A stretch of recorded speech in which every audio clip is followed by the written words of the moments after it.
bullshit last name.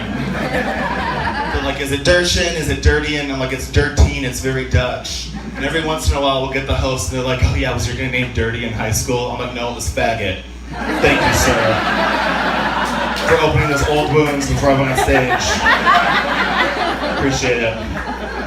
Not even gay though, like my younger sister already took that role from our family. I'll never forget when she came out, we pulled in the driveway and she kills the engine and she's sitting there, we're sitting there for a second. She's like, hey Chris. I was like, what? She's like, I think I like girls. Cool, me too, I think we get it from Dad. And we grew up in like a conservative, like Christian, like Midwestern town, so our first question was like, well, do you think Mom and Dad know? I was like, are you not dropping hints when you bought this Jeep Wrangler? I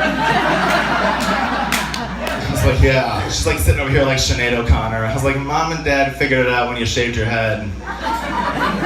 If they didn't then, you put the nail in the coffin when they found out that you chop your own firewood. So you kind of shot yourself in the foot. I was like, yeah, the cat's out of the bag. Mom and Dad know. It's unfortunate, but when they did find out, they kicked her out of the house.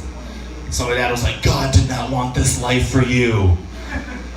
And her only excuse was like, well then why did he give me awesome knuckles? You want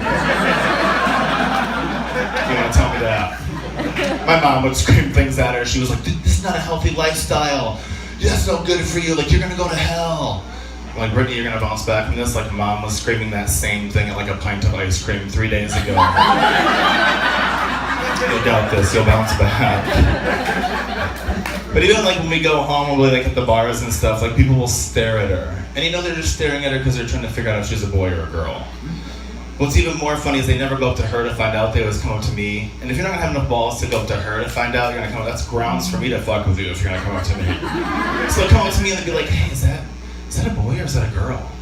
And I'll be like, oh, that's my younger sister. And she actually has terminally ill cancer. Yeah, I take her on walks and stuff. Let her like hang out with like people that are gonna live like us. It's really cute. She can shake and do tricks. And I was like, God, I'm so sorry. I was like, yeah, it's pretty serious. It's type F for fake. Because she's just a lesbian and you're just an asshole. Like, thank you. It's 2017. Like, it doesn't matter at this point if you're a boy or if you're a girl. Can we just go back to judging like whether or not you're homeless? Like, it's way easier to be like, do you have a house? No, you're disgusting. Get out of here. But I do like having like a younger sister just as a lesbian because she's like my wingman. She gives me advice. She'll be like, no, don't choose her. She has HPV. Like, oh, she's gonna take all your money. Like, she just tells me what's up. And I'm glad I'm better at it now. Like, I don't think there's a single guy in here that knocked it out of the park their first bet, right, with a woman. No, we all sucked our first time. Like, my first time with a woman was the equivalent of like, if you were to try to watch Helen Keller do a corn maze. Right? Like, she's just like feeling for shit.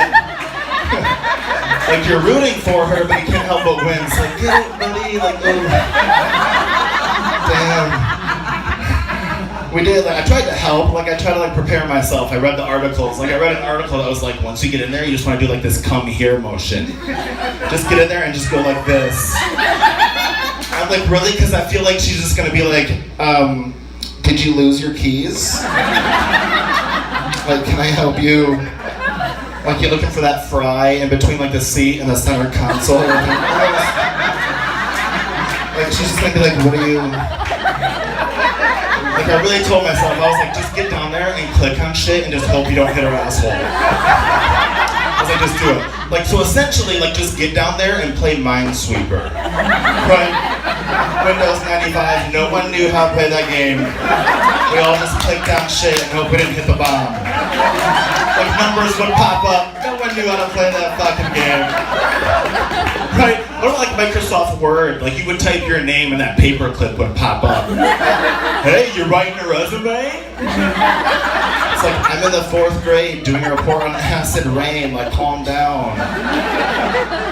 But where's that paperclip when I need him? Like, when I was with the woman for my very first time, like, where's that paperclip that pops up? Like, hey, there's 3 things you need to do to please your woman.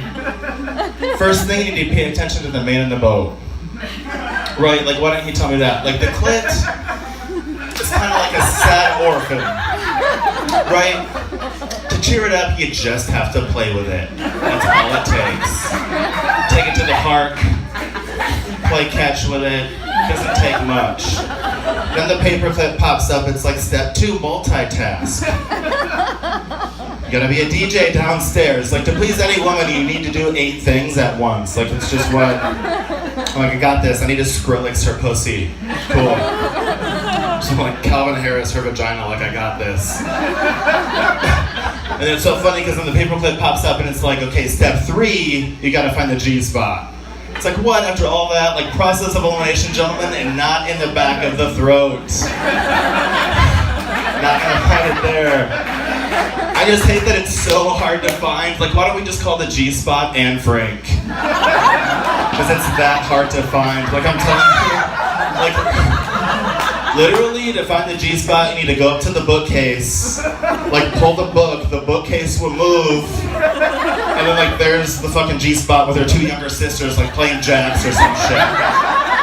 It's like, okay, like we're gonna make this count, because if I'm taking this much time to find it. And it's so funny, because like the only G-spot I'm finding is like when you clean your ears really well, like everyone gets that feeling, like yes, that's the only thing that I'm finding. Anybody. You guys, thank you so much. My name is Chris. I appreciate it.